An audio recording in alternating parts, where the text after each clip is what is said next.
Mtazamaji wa Channel 10 Plus popote pale ulipo, bila shaka mzima wa afya kabisa. Leo ikiwa ni Jumanne ya kwanza ya mwezi Agosti, ikiwa ni Jumanne ya tarehe 4 mwezi wa 8 mwaka 2026, nikukaribisha katika habari ya kutwa nzima ya leo kutoka hapa Channel 10 Plus. Msomaji wako ni mimi Eden Bahati. Tuanze na habari za kitaifa.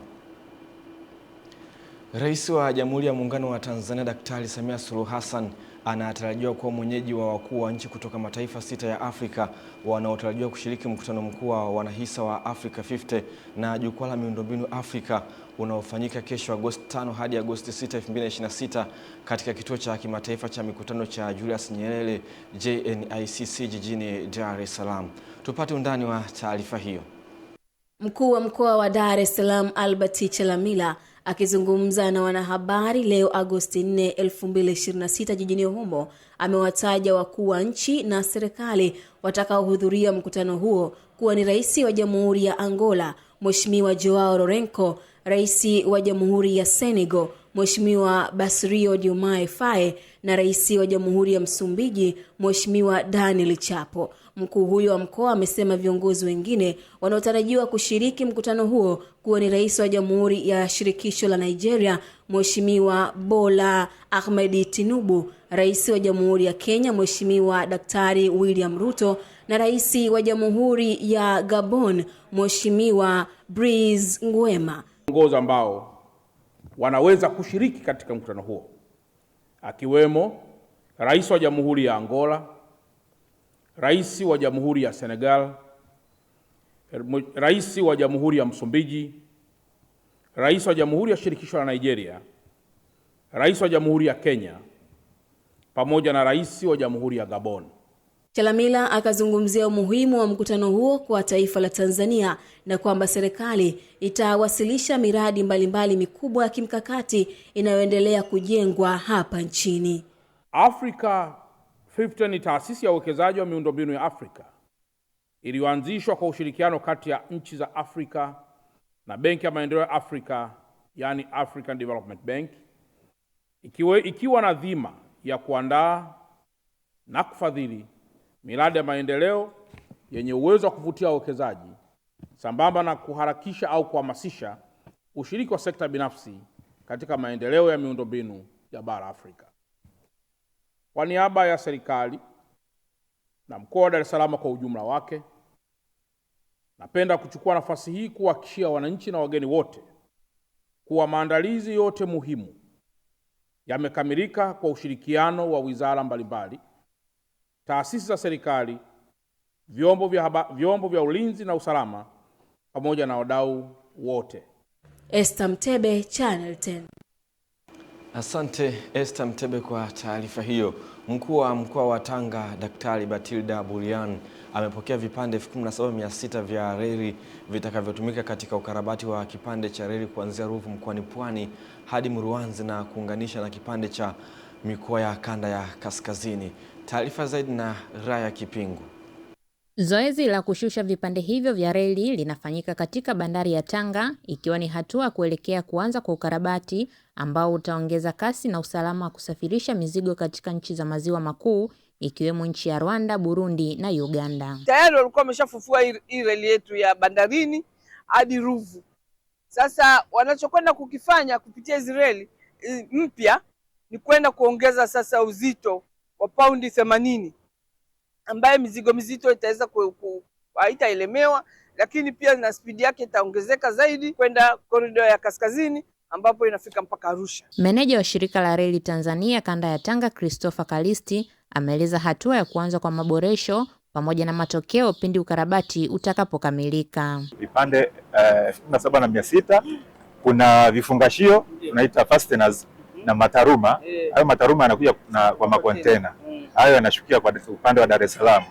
Vitaletwa site kwa ajili ya kujenga. Upande tukiboresha, maana yake ule mzunguko wa treni kuondoka hapa kwenda mikoa mingine unakuwa umepungua. Ili kuwe na ufanisi katika bandari, lazima uwezo wa kutoa mzigo nje ya bandari uwe ni mkubwa. Tukisema tutegemee barabara peke yake, barabara zetu zitaelemewa. Kwa hiyo hiki wanachoenda kufanya TRC ni kitu kikubwa sana na kitatuwezesha bandari yetu kuwa na ufanisi kwa maana ya utoaji wa mzigo kwenda katika sehemu mbalimbali. Kutoka Tanga, Raya Kipingu, Channel 10. Asante Raya Kipingu kwa taarifa hiyo.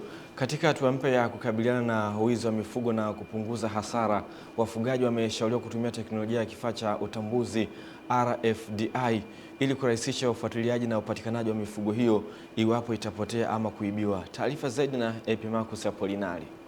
Akizungumzia teknolojia hiyo katika maonesho ya 88 kanda ya Nyanda za Juu Kusini, mkurugenzi wa halmashauri ya Nkasi mkoani Rukwa Furaha Hassani amesema ubunifu huo ni miongoni mwa njia za kisasa zinazoweza kuongeza usalama katika maeneo yenye changamoto ya wizi. Huyu ng'ombe akipotea, hata kama akiwa Arusha, ile chipu aliyowekwa inatambulika kwamba huyu ng'ombe ametoka Kalambo, ranchi fulani, ni ng'ombe namba ngapi. Kwa hiyo ukishamwekea, ukimpapasa tu pale maeneo ulikomwekea, ili nani itapiga alamu na itasoma namba za chipu iliyoko ndani ya ngozi. Baadhi ya wafugaji ambao wameanza kutumia teknolojia hiyo katika halmashauri ya Nkasi na wale ambao wamevutiwa na ubunifu huo wakatoa ombi kwa serikali. Hizi chipu zinaonekana ni kama hizi hapa, ni vidude vidogo vidogo hivi. Kwa tuna insert kwenye aka kasindano, then tunamweka kwenye shingo, tunaichoma. Yaani hiyo tunahitaji kwa hali na mali. Hiyo teknolojia ni nzuri sana. Yaani hiyo hapo, hata sasa hivi kwa mfano kama ni mimi mfugaji, hata kama akisema kwa leo tu ipo, mimi naweza nikaondoka na wataalamu. Nikiripoti kutoka mkoani Mbeya, Epimarcus Apolinari, Channel.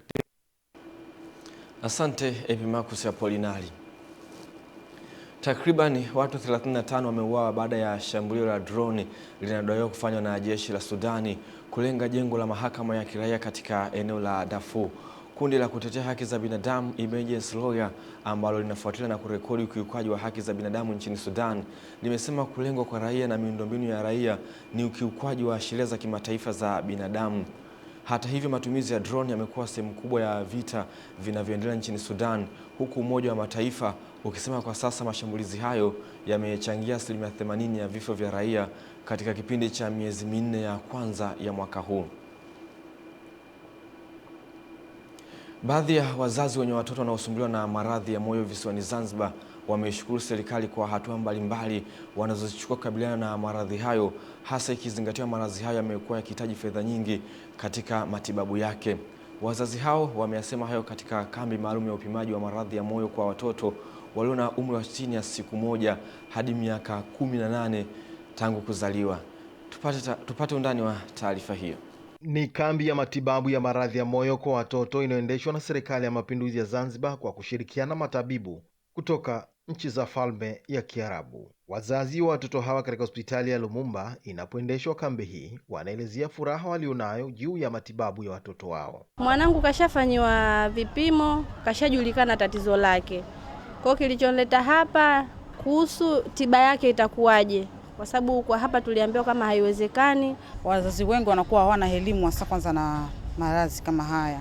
Na mtoto anaweza kuwa na matatizo na dalili na nini, lakini anakuwa hajui, anahisi tu. Sasa unapopata kambi kama hizi wanapata ufafanuzi, madaktari wanakuwa na ushirikiano mzuri. Mbali ya furaha hiyo na pongezi za watoto wao kupata tiba, wanaiomba serikali kufanya juhudi za maksudi kutoa elimu juu ya maradhi ya moyo na wataalamu wabobezi wa kutibu maradhi hayo kupatikana nchini. Na madaktari wetu hapa, matatizo haya si yote ambao yanatibika nchini. Hapo ambao yanatibika kwa Dar es Salaam, lakini mengi yao yanakuwa yatibiki. Kwa hiyo inakuwa wakija hapa wanatupa ule wepesi. Ninachotaka yani ihamasishe serikali isomeshe, kwa sababu haya matatizo yapo mengi na wapo bado wako mitaani na hawajajijua bado. Kwa elimu inahitajika zaidi. Mkuu wa kitengo cha ushirikiano wa afya kimataifa, Wizara ya Afya Zanzibar, Dr. Juma Ali Makame, anasema lengo la kambi hiyo ni kuwabaini wagonjwa wa maradhi ya moyo na kuwapatia matibabu mapema, na watakaohitaji kufanyiwa matibabu nje watasafirishwa. Uchunguzi wa shida kama hizi za moyo unaanza mapema sana, unatakiwa uanze mapema sana. Ikiwezekana kabla mtoto hajazaliwa, yuko tumboni, uchunguzi unatakiwa ufanyike. Hawa 150 ni wale ambao tumesema wako kwenye kusubiri na wao kupata matibabu. Uchunguzi umeshafanyika, sasa hatua za kimatibabu au na 150. Kambi ya siku 4 ya uchunguzi na matibabu ya maradhi ya moyo inayofanyika kwa muda siku 4, siku 2 itafanyika Unguja na siku 2 zitafanyika kisiwani Pemba. Juma Kasim, Channel 10, Zanzibar. Asante Juma Kasim kwa taarifa hiyo. Kundi la pili la watalii 16 kutoka Afrika Kusini limewasili nchini kwa ajili ya kupanda mlima Kilimanjaro, ikiwa ni sehemu ya maadhimisho ya siku ya kuzaliwa kwa rais wa kwanza mweusi wa nchi hiyo baada ya uchaguzi wa kwanza wa kidemokrasia hayati Nelson Mandela. Kundi hilo linafikisha jumla ya watalii 35 baada ya kundi la awali lililopanda mlima Kilimanjaro mwezi Julai mwaka huu katika kumbukizi hiyo ya kuzaliwa kwa hayati Mandela aliyezaliwa tarehe 18 Julai 1918. Taarifa zaidi na Novatus Makunga.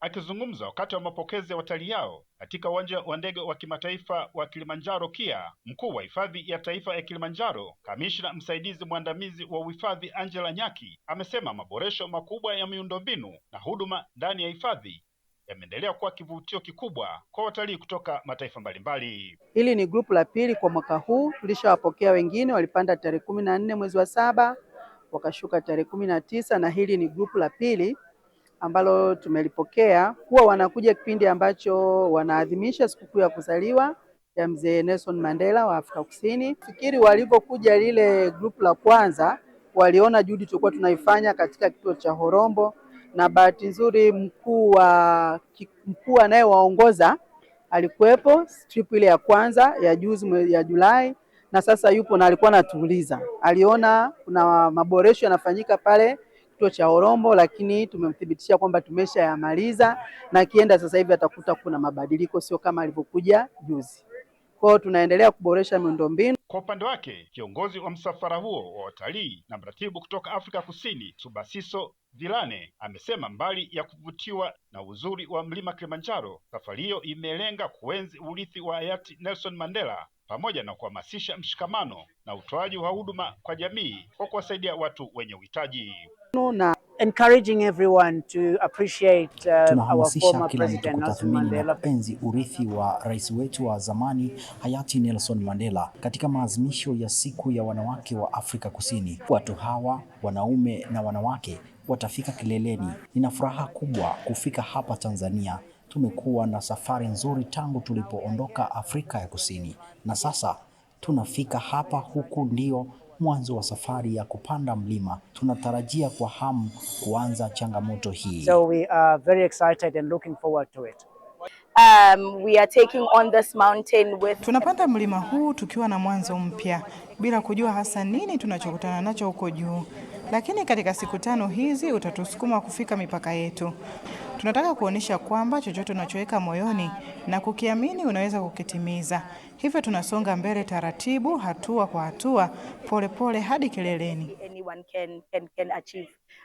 Novatus Makunga, Channel 10, Arusha. Kiongozi wa kundi la Hezbollah Naim Qassem amesema hana pingamizi lolote kukutana na uongozi wa Syria, kwani hii imekuwa ni mara ya kwanza kueleza hadharani msimamo wake. Qassem amesema mazungumzo yataendelea wakati ambao pande zote mbili zitaona unafaa, huku akimkosoa rais wa Lebanon kwa kutokutekeleza majukumu yake kama mpatanishi, akisema ameonekana kuwa na upendeleo unaosababisha migawanyiko, jambo ambalo haliendani na nafasi yake ya urais wala maslahi na nguvu ya Lebanon.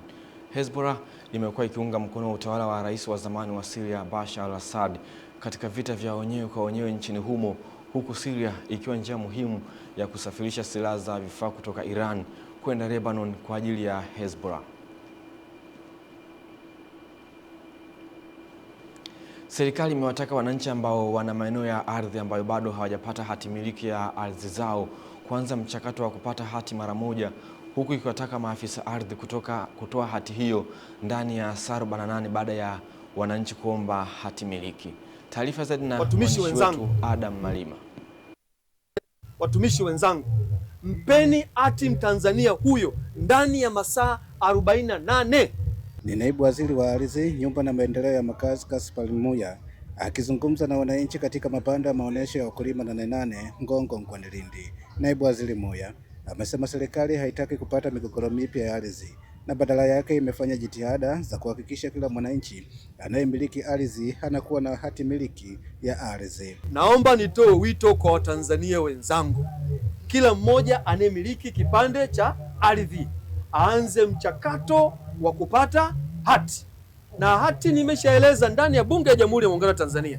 Sipendi Mtanzania yoyote yule akose huduma ya kupata hati. Katika maonesho hayo, Wizara ya Ardhi inatoa hati miliki za ardhi kwa wakati, huku bodi ya mikopo kwa wanafunzi wa elimu ya juu ikieleza kuwa imeanzisha mpango wa kuwezesha watu walionufaika na mikopo na bado hawajapata ajira kuweza kurejesha mkopo wao kidogo kidogo. Lakini leo imekuwa ni mashuhuda, yaani mtu amelipia jana, leo amepata hati miliki, amelipia leo na leo mtu anapata hati miliki. Kwa hiyo ni watoe hofu kwamba wananchi, ile huduma ambayo walikuwa wanafikia kwamba huduma ni kubwa, ni gharama, alafu inachukua muda, kuna urasimu. Sasa hivi mambo yameenda yanabadilika. Tumeanzisha kampeni inayoitwa Kiduchu.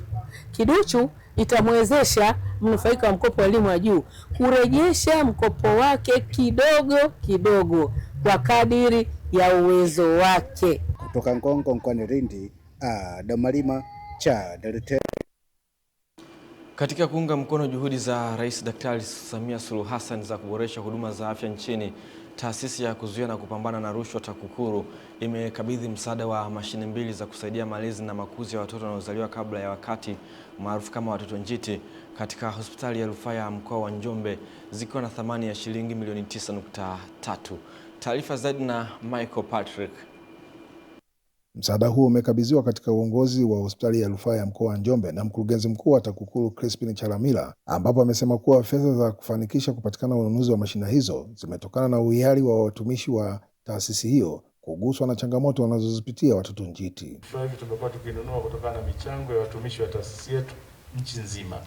Watumishi wote wa TAKUKURU wamekuwa wakichanga kila mwezi ili tuweze kununua vifaa hivi. Ni matendo ya huruma.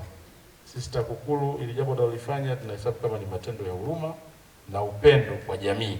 Tumekuja kukabidhi mashine 2, ya kwanza infant radiant warmer na ya pili phototherapy unit. Hizi mashine 2 ambazo ni muhimu sana katika malezi, makuzi na kuokoa of course maisha ya watoto waliozaliwa kabla ya wakati na watoto wenye uzito pungufu.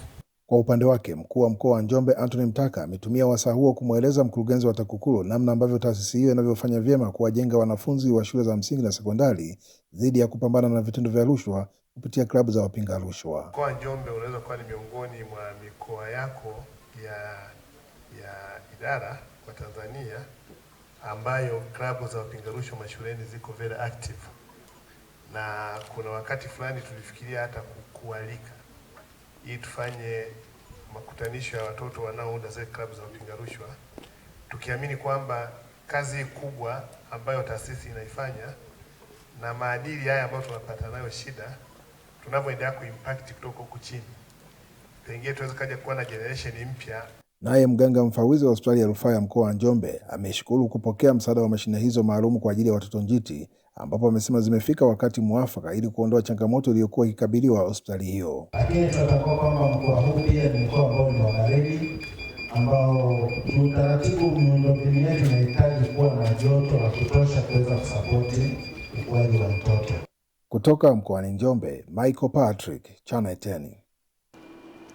Mawaziri wa mambo ya nje wa Umoja wa Ulaya wanatarajiwa kufanya mkutano kwa njia ya video ili kujadili kwa haraka mafunzo yanayopatikana kutokana na mgogoro wa Ceuta, ukitarajiwa kutoa fursa kwa nchi wanachama kutafuta msimamo wa pamoja kuhusu suala hilo. Waziri Mkuu wa Denmark Mette Frederiksen ameonya kuwa uhamiaji usiodhibitiwa ni tishio katika nchi za Ulaya zinazotetea msimamo mkali kuhusu uhamiaji zinazoongozwa kwa sauti kubwa na Italia pamoja na Denmark. Nchi hizo zimependekeza Uhispania isimamishe kwa muda kutoka eneo la Schengen linaloruhusu usafiri huru kati ya nchi wanachama, na kufanya pendekezo hilo kukataliwa vikali na serikali ya Madrid, likitaja kuwa linakiuka sheria za Umoja wa Ulaya. Naam, kufikia hapo hatuna la ziada kwenye habari za kitaifa. Tunapata mapumziko mafupi, tukirejea itakuwa ni wasaa wa habari za biashara. Mimi ni Eden Bahati, usiondoke.